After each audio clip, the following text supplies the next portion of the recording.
Hey friends, this is the coolest cookbook. Now I have a lot of cookbooks. I should show you my collection. I have a lot of cookbooks. This one I got when we started experiencing some dietary issues, like so many people have gluten intolerance.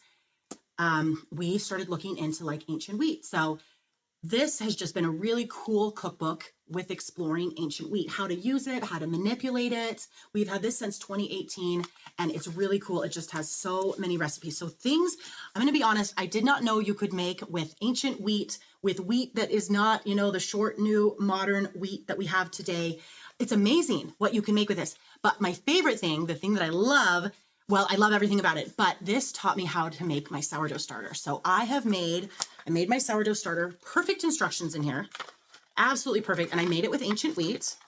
So I made it with Einkorn, but this is really great for any type of ancient wheat. So if you don't necessarily use Einkorn, but you use like Commute, these recipes will work really well, or any type of whole wheat recipe.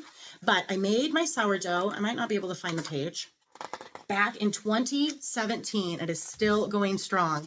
And I just feed it with all sorts of different types of wheat, but it gives you great detailed step-by-step instructions. It talks about whole wheat berries. So if you are looking for cooking with ancient wheat, with whole wheat berries, so the ones that you're gonna mill at home, then this is a fantastic cookbook for teaching you how to use those. So it talks about ratios. I've actually made a few notes in here, but it talks about ratios. So you need a lot more water to add to your recipe. So you can't just use any recipe that you find and add, you know, your own whole wheat berries to it. It's a different dynamic. But if you get this book, it will tell you all about the different dynamic and how that works.